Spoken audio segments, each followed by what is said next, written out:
vidéos. Alors, il y a un temps où j'avais publié systématiquement les prédications du culte sur YouTube. Ça s'est arrêté depuis un an maintenant. Et donc, du coup, à partir de cette semaine, nous allons recommencer, mais d'ores et déjà, si vous allez sur YouTube, vous tapez Pasteur Rodolphe Troschler, vous allez cliquer là-dessus, et puis sur ma chaîne YouTube, il y a plusieurs vidéos, dont 17 vidéos en français. Il y a aussi des vidéos en malgache, donc il faut bien regarder pour... voilà, ils sont numérotés, donc il y a 1 à 17, comme ça vous suivez plus ou moins. Et cette semaine, nous allons mettre en ligne la prédication d'aujourd'hui, donc c'est le 18e vidéo, et ainsi de suite. Ça pourrait nous aider parce qu'il y a de temps en temps, on a besoin de revenir sur une prédication. La formule direct sur Facebook ne nous convient pas pour la raison que c'est assez subtil et je préfère que ça soit sur Facebook, voilà, pour simplifier les choses. Sur YouTube, pardon. On peut suivre par semaine nos prédications sur YouTube. Alors aujourd'hui, nous allons prier pour que Dieu nous bénisse. Nous avons besoin de la grâce de Dieu, nous avons besoin du Saint-Esprit pour que l'Esprit de Dieu nous visite ce matin. Et nous allons juste prier pour cela, s'il vous plaît. Seigneur, nous voulons que le Saint-Esprit nous visite ce matin. Pourquoi? Parce que notre cœur, des fois, a tendance à devenir dur, Seigneur.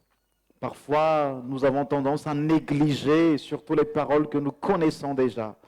Et nous avons besoin de toi pour nous parler vraiment. Tu es notre Père. Parle à nos cœurs, s'il te plaît, au nom de Jésus. Amen. Amen. Eh bien, aujourd'hui, j'aimerais vous parler de l'histoire d'une femme. Une femme qui avait une vie qui ne laisse pas à désirer. C'était une femme qui avait une vie aux mœurs légères. Une femme, plus simplement, adultère. J'aimerais que l'on puisse faire une lecture, Jean chapitre 8, s'il vous plaît. Donc l'évangile de Jean, le chapitre 8. Nous commencerons la lecture à partir du verset 3 et nous allons achever cette lecture au verset 11, s'il vous plaît. Donc Jean chapitre 8, le verset 3 jusqu'au verset 11. Si tout le monde a trouvé, il est écrit... Alors les scribes et les pharisiens amenèrent une femme surprise en adultère. Et la plaçant au milieu du peuple, ils dirent à Jésus, « Maître, cette femme a été surprise en flagrant délit d'adultère. Moïse, dans la loi, nous a ordonné de lapider de telles femmes. Toi donc, que dis-tu » Il disait cela pour l'éprouver, afin de pouvoir l'accuser. Mais Jésus s'étant baissé, écrivait avec le doigt sur la terre. Comme il continuait à l'interroger, il se releva et leur dit, « Que celui de vous qui est sans péché jette le premier la pierre contre elle. » Et s'étant de nouveau baissé, il écrivait sur la terre. Quand ils entendirent cela, accusés par leur conscience, ils se retirèrent un à un, depuis les plus âgés jusqu'au dernier. Et Jésus resta seul avec la femme qui était là au milieu. Alors, s'étant relevé et ne voyant plus que la femme, Jésus lui dit, « Femme, où sont ceux qui t'accusaient? Personne ne t'a-t-il condamné ?» Elle répondit, « Non, Seigneur. » Et Jésus lui dit, « Je ne te condamne pas non plus. Va et ne pêche plus. » Amen. Ah, qu'est-ce que cette femme a dû être contente ce jour-là. Elle était sur le point de mourir. Et pas seulement mourir comme nous voyons des gens malades, etc., qui meurent, mais mourir de manière atroce. Mourir d'une lapidation probable. Mais à la fin, nous voyons que non. Elle était en vie et elle a eu un grand cadeau de la part de Jésus. Je ne te condamne pas. Va ne pêche plus. C'est très joli, hein? Il y a beaucoup de récits comme ça dans la Bible qui sont vraiment instructifs. Je pense à ce que Jésus a dit à Nicodème, à la rencontre de Jésus avec cette femme samaritaine, Jean chapitre 4, et nous voyons aussi l'histoire de cette femme adultère. La loi prévoyait à l'époque, comme le récit nous dit, que les gens qui sont surpris en train de commettre adultère devaient être lapidés. Voilà. Donc il y avait cette loi civile que Dieu avait instituée en disant adultère égale peine de mort par lapidation. C'est pour ça que ces gens-là avaient traîné cette femme devant Jésus, pierre en main, pour pouvoir la lapider parce qu'elle était surprise en train de commettre adultère. Il y a quelques points qui, quand même, m'interrogent dans cette histoire. Le premier point, c'est que, on ne peut pas commettre adultère tout seul. Adultère signifie soit on prend le mari ou la femme de l'autre, on sort avec, ou bien on est marié et on sort avec une autre personne. Donc du coup, ça implique nécessairement deux personnes. On ne peut pas commettre adultère lorsqu'on est une seule personne. Et ma question, c'est que, où est donc le monsieur? Où est le gars? Où est le bouc? Ça, il est. Ça, il est le bouc. Mais ils ont amené la femme, ils n'ont pas amené le bouc. Mais qu'est-ce qui a dû se passer? Donc ça m'interroge quand même. Parce que, en plus, ils ont dit en flagrant délit. Elle a été surprise en flagrant délit. Lorsqu'on dit flagrant délit, en tout cas, nous, on nous a appris qu'un flagrant délit, c'est que on te voit vraiment là en train de commettre le délit. C'est pas juste par soupçon, etc., mais on te voit vraiment le faire.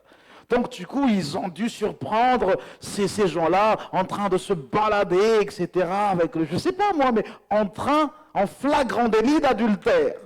Donc, il y avait le gars aussi, il y avait le bouc. Mais ils n'ont pas amené. Ils ont juste amené la brebis, la femme. Et je me suis dit, mais pourquoi?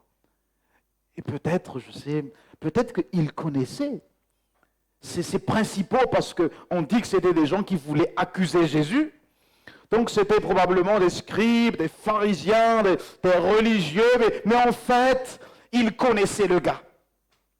Ils connaissaient le monsieur, c'était un copain peut-être. C'est peut-être même quelqu'un qui est leur ami, proche, je ne sais pas. C'était quelqu'un qui était connu, donc du coup, ils ont toléré pour lui. Allez, toi, file, cache-toi, toi là, flagrant délit pour elle. Mais l'autre, on l'a laissé s'échapper un peu. Parce qu'ils le connaissaient peut-être. Ils avaient peut-être peur de lui. Il avait un rang. Où aurait-il peut-être payé un peu, les gars, laissez-moi, etc. Vous me comprenez, mais c'est elle, etc., etc. Donc finalement, ils n'ont pris que la malheureuse femme pour pouvoir la lapider. Quelle folie quand même. On veut obéir à la parole de Dieu, on veut appliquer la loi, et on applique la loi partiellement parce qu'on craint les hommes.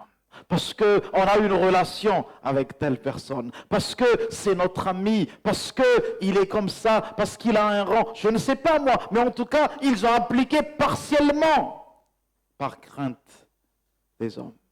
Savez-vous que maintenant, beaucoup de gens appliquent la parole de Dieu, mais ils l'appliquent un peu, parce que des fois, s'ils l'appliquent en totalité, eh bien, il y a les hommes. Ils ne veulent pas décevoir les gens. Ils ne veulent pas déranger les gens. Ils craignent les gens. Et ils ne font pas tout ce que Dieu dit. Ils font ce qui ne gêne pas les gens. Et ce qui gêne les gens, ils ne le font pas. J'aimerais que l'on puisse lire dans Galates chapitre 1, verset 10. Peut-être vous connaissez déjà Galates chapitre 1. Et regardez le verset 10. qui nous dit, et maintenant, est-ce la faveur des hommes que je désire ou celle de Dieu? Est-ce que je cherche à plaire aux hommes? Si je plaisais encore aux hommes, je ne serais pas serviteur de Christ. La Bible nous dit, les amis, que nous devons plaire à Dieu. Nous devons chercher à être agréables à Dieu. Peu importe ce que lui, il dit, peu importe ce que elle dit, peu importe ce que les gens disent, moi, je veux plaire à Dieu. Moi, je veux chercher la faveur de Dieu. Je fais les choses parce que je cherche la faveur de Dieu. La crainte des hommes crée un handicap dans notre marche avec Dieu. Ça nous oblige à changer nos comportements lorsqu'on est en présence de ces hommes-là. Ça nous oblige à être hypocrites lorsqu'on est en présence. Et ça nous amène aussi à faire comme ces gens-là. On sélectionne parce qu'on a peur, on craint.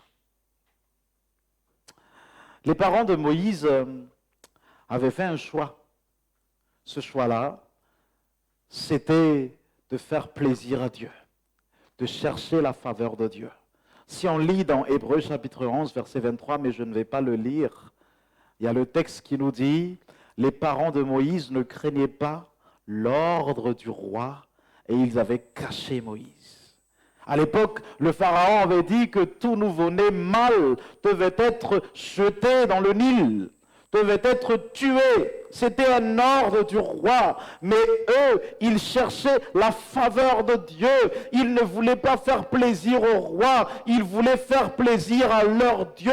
Donc ils ont caché Moïse parce qu'ils savaient que c'était un enfant beau aux yeux de Dieu. Alléluia. C'était un enfant choisi par Dieu. Ils n'ont pas craint l'ordre du Pharaon. Alors qu'on sait que le Pharaon, ce n'est pas le président de la République, où on peut manifester sans peut-être être inquiété. Avec le Pharaon, on ne plaisante pas, mais ils n'ont pas craint cet ordre-là. Ils voulaient chercher la faveur de Dieu. Nous, les amis, qu'est-ce que nous cherchons? Est-ce que nous cherchons la faveur des hommes? Est-ce que nous cherchons l'approbation des hommes? Est-ce que nous cherchons l'acclamation des hommes? Ou est-ce que nous cherchons tout ce qui est agréable à Dieu? Qu'est-ce que tu cherches dans ta vie chrétienne? Cherches-tu la faveur de Dieu? Paul dira, si je cherche encore à plaire aux hommes, je ne suis pas serviteur de Christ. Tout ce que tu fais pour Dieu, ne le fais pas pour les hommes. Ne le fais pas ni pour moi, ni pour ton voisin, ni pour ton frère, ni pour ta sœur, ni pour ta famille, ni pour ton mari, ni pour tes enfants, ni pour qui que ce soit. Fais-le parce que tu veux chercher la faveur de Dieu. Ça t'amènera à faire tout ce que Dieu te dit. Ne regarde ni à gauche ni à droite, regarde en haut. Amen. Ni devant, ni derrière, ni... Voilà. On dit que 360 degrés. Mais pour Dieu, ce n'est pas 360 degrés. C'est comme ça. C'est là-haut. Parce qu'on cherche à plaire à Dieu. Rappelez-vous des amis de Daniel. Daniel chapitre 3, verset 16. Il y a ces trois amis. Alors, le roi, à l'époque, le roi de Babylone avait décrété quelque chose qui était affreuse. En fait, il a juste dit que celui ou celle qui ne se prosterne pas devant la statue fabriquée par le roi allait être jeté dans une fournaise ardente. Donc, imaginez le four, là, où vous préparez vos gâteaux, et la fournaise, c'est 50 000 fois plus chaud que ça, et on vous plonge dedans, quoi. Voilà, la sanction. Et beaucoup de gens se sont prosternés. Il y avait beaucoup d'amis de ces gens-là, des Juifs qui ont été captifs, qui se sont prosternés parce qu'ils ont craint l'ordre du roi. Ils ont voulu faire plaisir au roi, ils ne voulaient absolument pas mourir aussi, en quelque sorte. Mais les amis de Daniel, il y avait trois. Ils ont dit au roi, nous n'allons même pas te répondre. Nous, même si tu nous jettes dedans, nous cherchons la faveur de Dieu. On ne va jamais se prosterner devant la statue. Le roi était furieux. Il a dit, il faut chauffer 7 fois encore la fournaise et les jeter dedans. Mais Dieu les a délivrés. Cherchez la faveur de Dieu, les amis. Amen. Cherchez toujours la faveur de Dieu. Cherchez toujours à plaire à Dieu. Ces gens-là ont manifestement oublié ça. S'ils ont cherché la faveur de Dieu, ils auraient amené aussi l'autre bouc. Parce que la loi dit, les deux doivent être punis. Parce qu'ils ont cherché la faveur des hommes et ils n'ont pas obéi au commandement de Dieu. Lorsqu'on cherche à plaire aux hommes, on n'obéit pas forcément à Dieu. On va toujours trouver un compromis.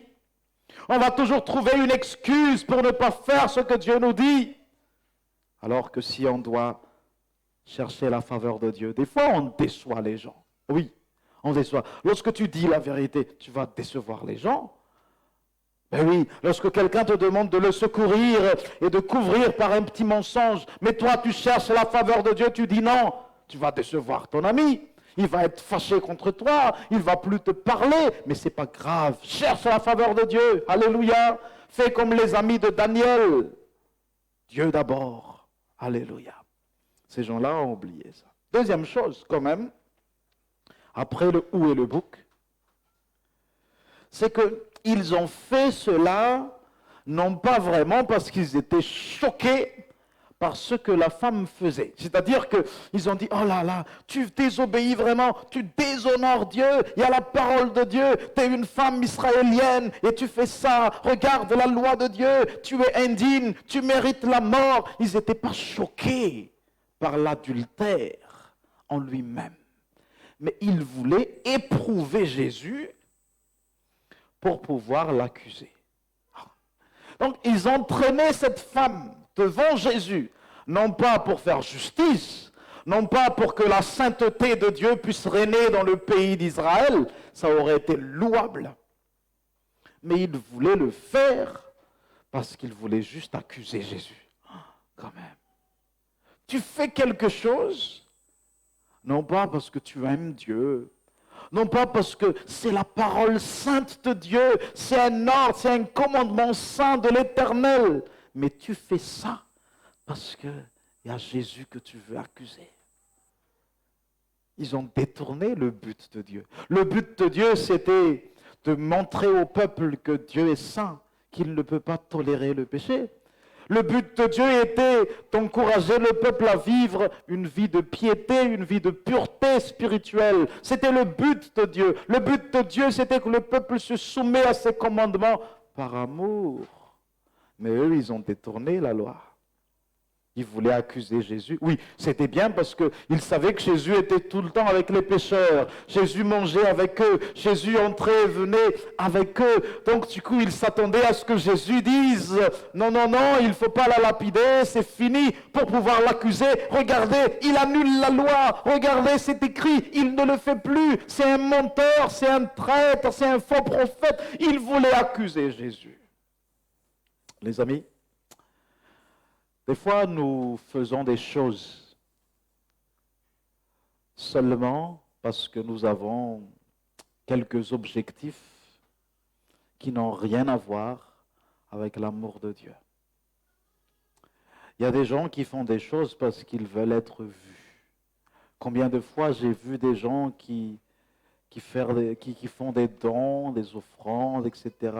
Pas qu'ils veulent obéir à ce que Dieu dit, pas qu'ils aiment Dieu, mais juste parce qu'ils veulent être vus, connus, célèbres. Il y a des gens qui en fait, se présentent comme des chrétiens, mais qui ne le sont pas, mais ils veulent juste faire plaisir à leur famille.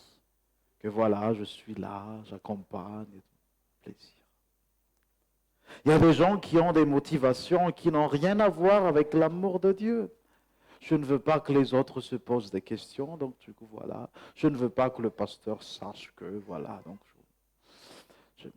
les amis, c'est ce que ces gens-là ont fait. Ils voulaient accuser Jésus. Ce n'était pas par amour pour la parole de Dieu. C'était juste un but étranger. Nous, lorsque nous faisons des choses pour Dieu, quels sont nos mobiles? Quelles sont nos motivations? Qu'est-ce qui te pousse à faire quelque chose? Est-ce un vrai amour sincère? Est-ce une vraie passion pour Jésus? Il ne faut jamais tomber dans cette tentation de seulement être vu. Une fois, Jésus a dit à ses disciples, mais ne ressemblez pas aux pharisiens, vous, hein, parce qu'eux, ils portent longue robe, ils élèvent leurs mains en public, ils prient, ils font l'aumône, etc., etc. Ils le font parce qu'ils veulent être vus. Ils veulent être vus. Mais vous, lorsque vous faites quelque chose, que tout ce que ta main gauche fait ne soit pas su par ta main droite. Parce que toi, tu le fais par amour pour Dieu. Toi, tu le fais parce que ta motivation est pure, est réelle, est sincère. Tu n'as pas besoin d'être vu. Les amis, j'aimerais vous dire, vous n'avez pas besoin d'être vu par qui que ce soit lorsque vous faites quelque chose pour Dieu. Vous n'avez pas besoin de justifier ce que vous faites auprès d'un tel ou d'un tel. Non, vous faites par amour pour Dieu, comme ça. Alléluia.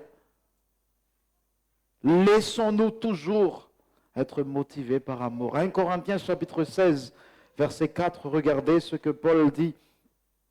1 Corinthiens, le chapitre 16, et regardez le verset 4, au verset 14, pardon, verset 14.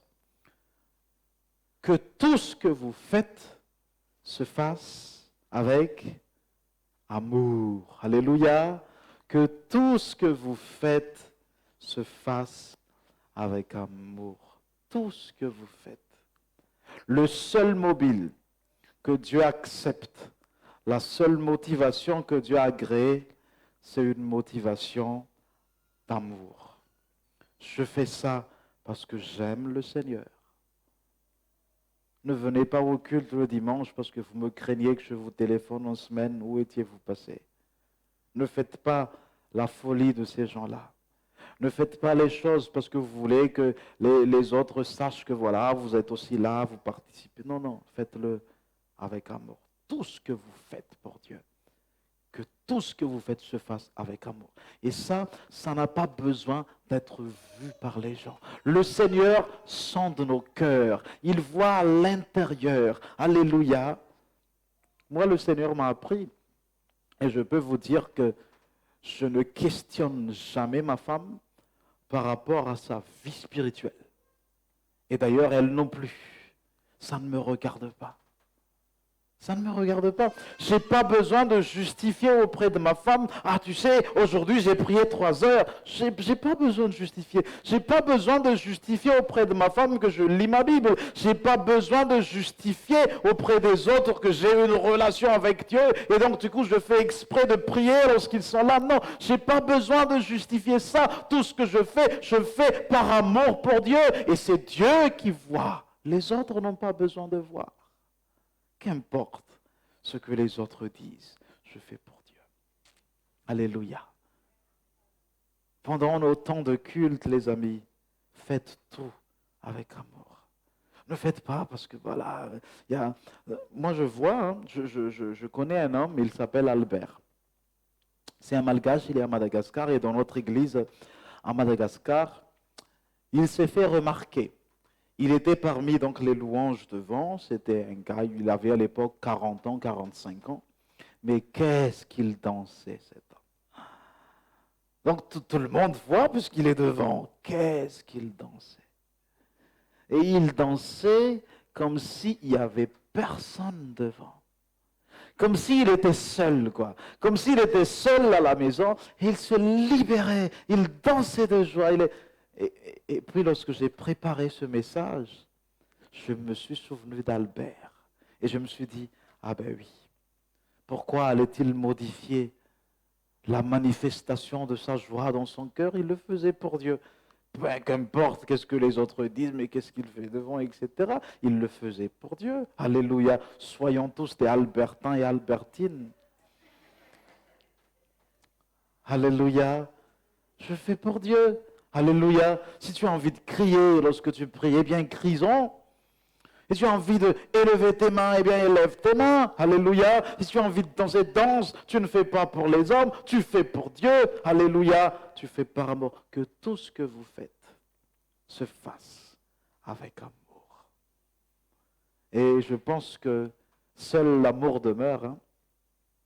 C'est l'amour qui demeure. C'est l'amour qui est permanent, qui peut rester et qui pourra nous amener récompense ensuite. Amen. Oui? Erreur numéro 2. Numéro 3, ces gens-là qui amenaient cette femme, et là je ne parle même pas de la femme encore, ces gens-là qui ont amené cette femme étaient prêts à condamner cette femme, pourtant le récit nous montre qu'eux-mêmes ils avaient commis des choses qui n'étaient pas bonnes devant Dieu. À la fin, lorsque Jésus a dit que celui qui n'a jamais péché, que celui qui est sans péché lui jette la première pierre. Et qu'est-ce qu'ils ont fait? Ont-ils lancé la pierre? Non, ils se sont accusés par leur conscience.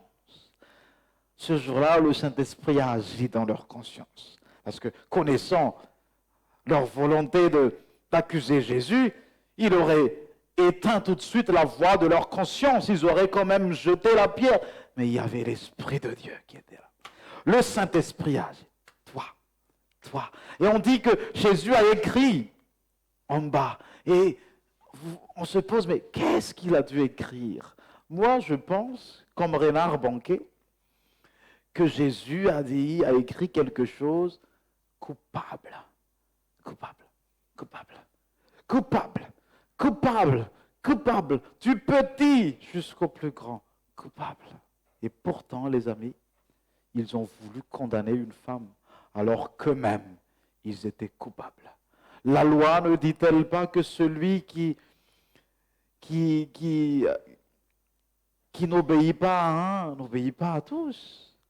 Celui qui est coupable envers une obligation de la loi était coupable envers toute la loi de Dieu.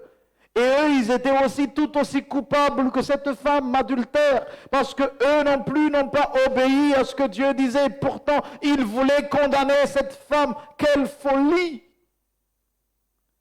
Tu veux être un juge, alors que toi-même, tu as fait la chose que tu vas juger. Coupable.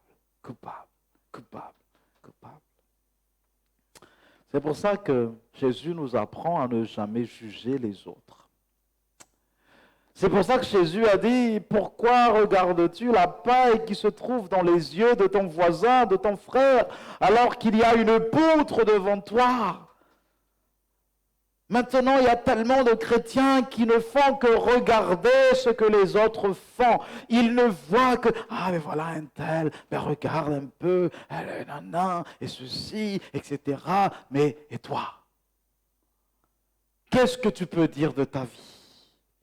Qu'est-ce que tu peux dire de ta relation avec Dieu? Bien un tel, regarde un tel, bien pourquoi un tel? Et toi? La Bible nous apprend, les amis, à juger nous-mêmes d'abord. À nous examiner nous-mêmes d'abord. Si moi, je suis OK, je peux peut-être regarder mon voisin, mais moi d'abord. Ne tombez jamais dans cette erreur de juger les autres. Toi d'abord. Moi d'abord. Pourquoi je vais condamner mon frère alors que moi-même, je sais que je suis imparfait devant Dieu? La Bible nous dit, au contraire, au lieu de juger les autres, la Bible nous dit de prier pour eux. La Bible nous dit de les encourager. Celui qui détourne un pécheur de sa voie, nous dit le livre de Daniel, est comme une étoile du matin qui illumine éternellement. Oui, la Bible nous dit au contraire d'encourager, de dire, voilà, c'est pas bien ce que tu fais, allez, reviens, Dieu pardonne. Il peut te laver encore, allez, viens. La Bible ne nous dit jamais de jeter la pierre, de condamner pour que les gens meurent.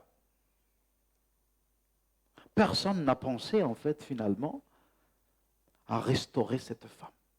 Non, il voulait condamner juste. On ne condamne jamais, les amis, parce qu'on n'est pas Dieu. On ne juge jamais, les amis.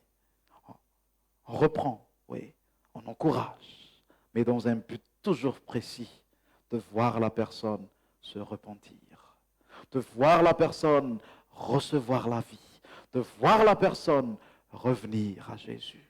Ça, on peut le faire. Alléluia. Ne sois jamais un juge. Sois comme le Saint-Esprit qui console, qui encourage, qui exhorte, qui reprend. Oui, ça c'est pas bien, tu vois, regarde. Mais Dieu t'aime. Il veut t'aider. Allez, viens, viens. Sois ce genre de personne. Et moi, ce qui m'a vraiment aidé dans ma vie chrétienne, c'est qu'à un moment donné de ma vie, il y avait des gens qui ne m'ont pas jugé. Il fut un temps, lorsque j'étais encore adolescent, je connaissais depuis quelques mois le Seigneur à l'époque et j'étais rétrograde. Mais ce que j'aime bien, c'est que une fois que j'ai décidé de revenir à l'église, personne ne m'a dit « Ah, mais c'est pas bien ce que tu as fait, etc. » Non, non, non, les gens « Ah, je suis content de te voir, bienvenue à nous voir, ça fait longtemps, etc. » Et puis, ah, ça t'a dit « Ah oui, oui, ça fait longtemps. » Mais imaginez que j'ai reçu « Pas bien ce que tu as fait, hein, t'as failli te perdre, hein, t'as failli, tu savais que c'était l'enfer, etc., etc. » Qu'est-ce que j'aurais fait, moi? Non, les gens m'ont encouragé. Les gens ont prié pour moi. J'étais béni. Alléluia. Sois quelqu'un de positif. Sois quelqu'un qui propulse les gens. Quelqu'un qui pousse les gens à aller de l'avant. Mais pas quelqu'un qui, allez, va-t'en. Va en enfer, toi. Amen. Lorsque nous parlons à quelqu'un qui n'est pas chrétien, qui n'est pas encore pardonné, qui vit encore dans le péché, au lieu de condamner, toi, tu vas aller en enfer, toi, tu sais, toi. Non, mais disons, parlons-lui de l'amour de Dieu. Parlons que Jésus transforme les vies. Parlons plutôt des choses positives, n'est-ce pas? Et tu sais, je vois que là, tu fumes, je vois que tu sais que Jésus peut changer ta vie. Il peut te donner un cœur nouveau. Il peut te donner, il peut faire de toi une personne nouvelle. J'en suis un témoin. Donne ta vie à Jésus. Il va te transformer. Il va te pardonner. Soyez positifs, les amis. Ne tombez pas dans ce condamne. Après, on n'apporte pas une solution. Qui a apporté une solution à cette femme? Personne. Il voulait juste condamner. Et ce qui m'a choqué, avec ces gens-là, heureusement qu'ils n'étaient pas de notre temps, parce que sinon j'ai dit, les gars, vous avez vraiment fait n'importe quoi là. Ce qui m'a vraiment choqué, ils étaient accusés par leur conscience. Ils savaient qu'ils avaient aussi désobéi à Dieu. Et au lieu d'aller voir Jésus pour dire oui, effectivement, pardon Jésus. Là, vraiment, regarde, on a voulu même t'accuser, mais ils sont partis. Au lieu de reconnaître, ils sont partis. Il n'y avait que la femme qui était là. La femme aurait pu courir après que tout le monde fût parti en disant « Ouf! Ouf, enfin !» Non, elle était restée parce qu'elle savait qu'elle avait besoin de demander pardon à Dieu. Elle avait besoin du pardon de Dieu. Elle avait besoin de la restauration de Dieu. Combien de chrétiens font cette erreur? Ils sont accusés par leur conscience. Il y a quelque chose qui dit, il y a le Saint-Esprit, tout simplement, qui dit, ça c'est pas bon. Ça c'est pas bon. Et au lieu de faire comme la femme, oui Seigneur, je sais, ils vont fuir encore. Ils vont taire cette voix. Ils vont essayer de mettre cette voix à côté. Et les amis, ne faites jamais ça. Celui qui cache ses transgressions n'aura rien. Mais celui qui confesse et les abandonne obtiendra miséricorde, nous dit le livre des Proverbes, chapitre 28, verset 13. Notre Dieu est un Dieu qui pardonne. Si nous confessons nos péchés, il est fidèle et juste pour nous les pardonner. Dieu pardonne. Mais il pardonne si toutefois nous sommes comme la femme. On n'essaie pas de fuir. On n'essaie pas de camoufler, de cacher. On n'essaie surtout pas de dire « Ouf, j'étais pas surpris. Non, on confesse ses péchés et on les abandonne. Regardez ce que Jésus dit à la femme. Va et ne pêche plus. La grâce de Dieu, ce n'est pas une excuse pour pécher, les amis. La grâce de Dieu, c'est un nouveau départ. Va et ne pêche plus. Lorsqu'on obtient le pardon, allons et ne péchons plus. Si par malheur nous tombons dans le péché, n'essayons pas de le camoufler, présentons-le à Dieu. Il pardonne. Il pardonne. Dieu est bon, il pardonne, il nous aime. Ne faisons pas l'erreur de ces gars-là. Bon, peut-être qu'il y avait aussi des femmes, je ne sais pas, à l'intérieur. Mais personne n'a estimé utile d'aller voir Jésus. Eh bien, c'est ce que je voulais vous dire ce matin, de la part du Seigneur. Avec l'histoire de cette femme adultère, cherchons la faveur de Dieu. Voilà. Ce qui importe, comment, qu'est-ce que je dois faire pour avoir la faveur de Dieu? Voilà. Pas les hommes, pas l'approbation de pasteurs. Bon. C'est bien d'être encouragé. C'est bien lorsque quelqu'un nous dit « Ah là là, j'apprécie beaucoup ton zèle pour Dieu. » C'est bien, c'est bien. Mais n'empêche que nous cherchons toujours la faveur de Dieu. Alléluia. On ne fera jamais de compromis. On cherche la faveur de Dieu. Deuxième chose, tout ce que nous faisons, c'est par amour pour Dieu. On ne fait pas parce que tout le monde le fait. On ne fait pas parce qu'on nous oblige de le faire. On ne fait pas parce qu'on a honte. On ne fait pas parce qu'on a peur du jugement des gens. Non, je le fais parce que j'aime Dieu. Je le fais par amour. Et troisième chose, leçon importante que nous avons vue aussi dans cette histoire, c'est que je ne juge pas. Je ne suis pas là pour juger. Je ne suis pas là pour condamner. Je suis là pour encourager. Je suis là pour fortifier. Je suis là pour prier. Je suis là pour arracher quelqu'un dans un trou pour le remettre dans la vie. Je suis là parce qu'il y a un train. Regardez dans les films. Il y a quelqu'un qui a failli mourir et il y a un gars qui saute, qui récupère et puis voilà. Il n'est pas là pour dire, oh là là, mais tu vois, c'est à cause de l'alcool, etc. Et le train là, il va mourir.